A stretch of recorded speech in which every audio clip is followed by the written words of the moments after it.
Let's take you back now to my colleague Ayanda Nyati, who is standing by there in studio for us. And we can, of course, see various, former ministers. There's also former Minister of Police, Bheki Cele, who is here, Ayanda.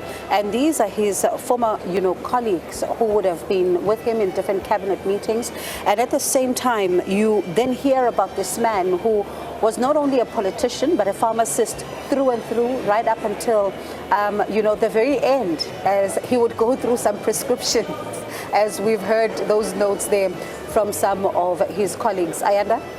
Yeah, absolutely. It certainly has been different to hear of the different anecdotes that even the minister and the presidency shared there about Pravin Gordhan, for example, checking her scripts and advising that she get different medication to treat whatever ailment she was dealing with. Once again, it's crystallizing when you get a sense of just how many different roles he played, even behind closed doors. But we're going to stay with these visuals for you. On the left-hand side is the situation as it unfolds inside the Inkosi Albert Luthuli ICC. That's when many of the mourners, family, friends, dignitaries, comrades have now arrived. Outside for you, we're watching the situation unfold there on the right-hand side, where we spotted several people within the ANC and in government, by the way. Gwede Mantashe, who is the chairperson of the ANC, we spotted. We also saw Togo Tudiza, the current Speaker of the National Assembly, who is likely to lead today's program, expected to begin in just under an hour's time at around 11 o'clock. Joining us here in our Auckland Park studios is our Sophie Mukwena.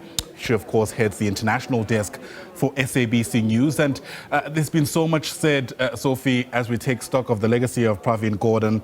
And you cannot do that without speaking about state capture in some instances, and perhaps even the relationship that Pravin Gordhan had with former President Jacob Zuma.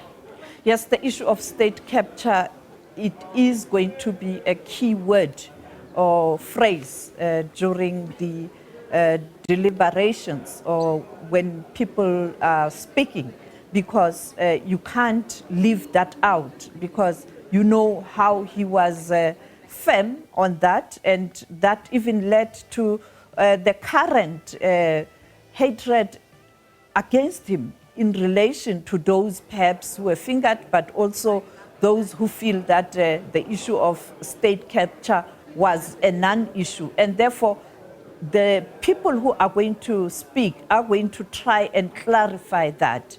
And also, you spoke about the relationship with individuals.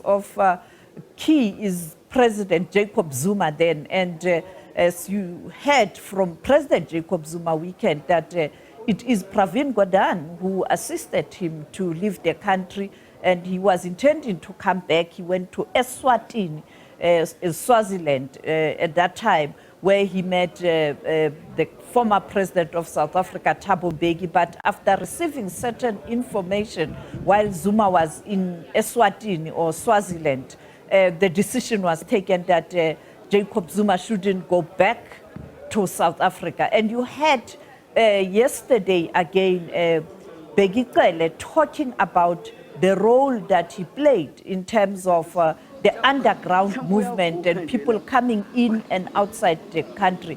The Dr. Romo, they're talking about how he was assisting people who contracted malaria when they went outside the country. So he was also a link between those who were inside the country and those who were outside the country. And Operation Vula, and I think Mac Maharaj articulating his role in that operation very well. So it is someone who worked very hard during struggle years. And of course, as you pointed out, the issue of state capture, another highlight where he stood firm and created enemies, because people interpreted that time in different ways and in different forms. And the fact that there's delay in the law enforcement agencies to really prove him wrong on state capture or prove him right on state capture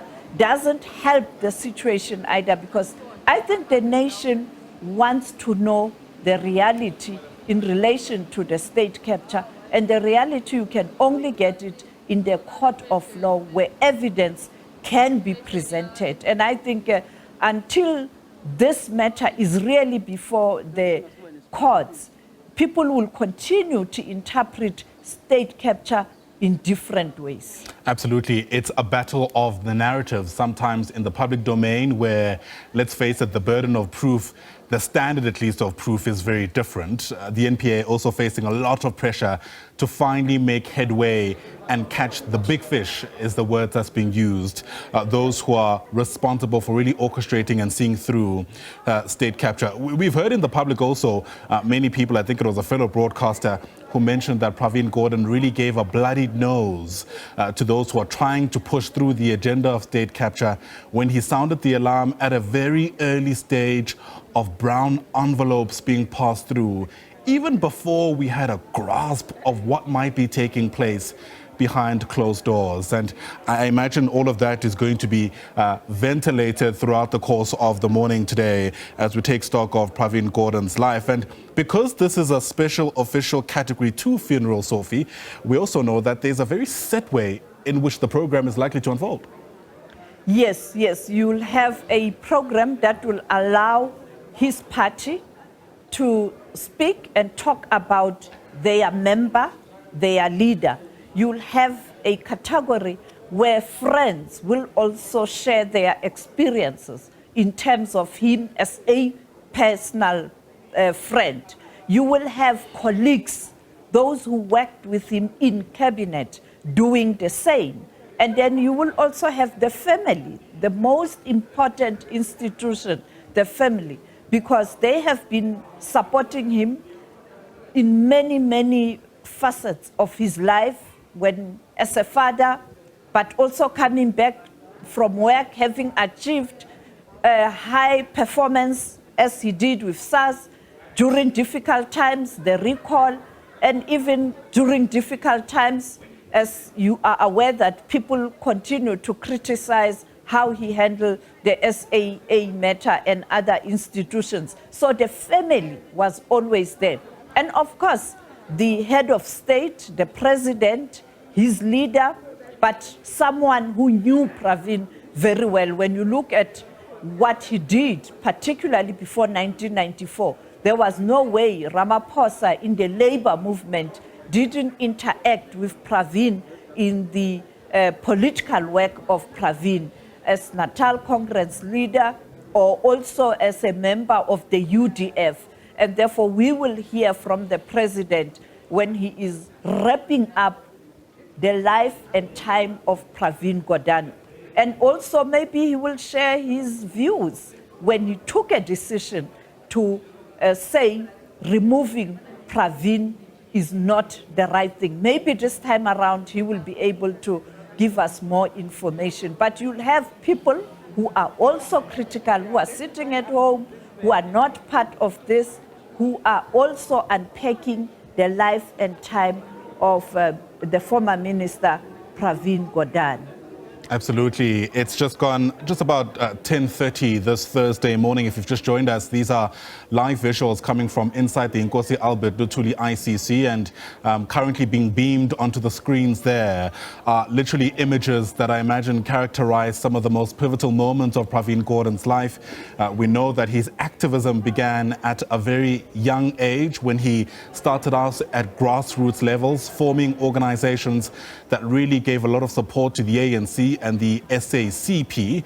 And then, of course, we remember times of moments when he was part of the United Democratic Front, really charting the way alongside several other iconic freedom fighters to deliver what we really do enjoy now as a democratic South Africa, albeit its many issues. And so as we take in some of these visuals with the rest of the mourners who are inside the ICC itself, let's also bring in Levi Ndo, who is a political analyst who, without a doubt, has also been watching everything that's taking place in and around Durban for much of the week gone by. And Levi, we've heard one ANC official after another bat for Pravin Gordhan as he faces what sometimes feels like an avalanche of criticism, especially if social media is anything to go by.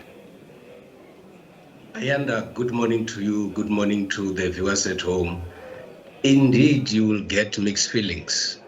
Pravin Gordhan, in his daily life, He touched many people. He made a huge difference amongst his comrades and amongst ordinary citizens. And obviously, at the same time, whilst others will be very happy with what he's doing, there are those who would feel that he has actually prevented them from getting access to certain resources, and those are the people that would not be very, very happy with Pravin Gordhan, and they would not even want to wait for any other moment. They will continue to start criticizing him.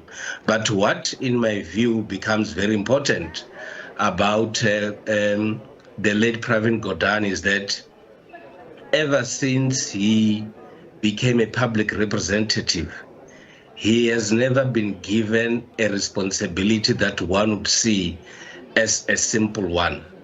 He has always been given responsibilities where you have to be working throughout the day. You have to ensure that you make a huge difference. He went to SARS and he made a huge impact, and the results are there for everyone to see. The turnout at SARS and how SARS is actually operating, it's on the basis of the presence of Pravin Gordhan. When all of us were very much worried about our own finances during the difficult times of the economic meltdown, we had Pravin Gordhan leading the finances of the state and ensuring that indeed we able to pull our hands together and ensure that during those difficult times we still be able to move forward as a nation. He had to go and deal with local government, and all of us would agree that even today there are serious concerns on matters relating to local government, and it also required someone who will be able to get there, ensure that there's a new sense of energy, and ensuring that indeed municipalities have to deliver as expected by government and ordinary citizens. Who would forget what has been going on in the SOEs? And that is the man that was also sent to go and ensure that the collapsing SOEs still have to stand on their feet and deliver on their mandate. And I think those are the important areas that when we talk of Pravin Gordhan, we'll always be able to remember them and say he was always available to be sent where things are not fine, and he would always do his best in ensuring that indeed something better has to come out. Yeah, you know, what I've learned over the years is that being part of or watching a funeral like what's taking place in Durban sometimes presents an opportunity to reflect on our own lives. And I imagine what's likely to unfold today is the ANC reflecting on where they are, given just how instrumental Pravin Gordhan was in the life of that party. Indeed, my view is that most of those who would be given an opportunity to speak would also talk to, and I agree with Sophie here, that they will have to talk about the boldness that Pravin Gordhan portrayed during the era of the so-called state capture, when things were not being done properly and when the state was on the brink of collapse. Pravin and other of his comrades stood up and say, this has to stop, because he wanted things to be done quite differently. And in my view, another area that need also to be reflected on with Pravin Gordhan has been his ability to embrace non-racialism and be flexible enough to ensure that the diversity that we have in South Africa, it's embraced and South Africans are able to live together as one nation. He has actually fought whilst was still at a very early stage, and he also continued to fight even whilst he was given responsibilities in the public sector. And for me, indeed, the ANC that has to talk about renewal, in my view, has to put an emphasis on the character of Pravin Gordhan, and also expect those that are coming into the ANC and those who have left to be able to emulate his life and actually behave and conduct themselves in a manner that Pravin Gordhan did. Yeah. Another thing that Sophie has mentioned, our international desk editor, is that there's going to be a lot hinging on seeing through some of the investigations related to state capture, because part of the reason why there's still such a charged debate, why there's still contestation in the public domain, is that we are yet to see prosecutions. And that really gives credence to Pravin Gordhan's detractors, who are suggesting that, he was just throwing allegations hoping that they would stick. It is unfortunate that we had the State Capture Commission, which made a very thorough work, in my view, which also ended up presenting its report.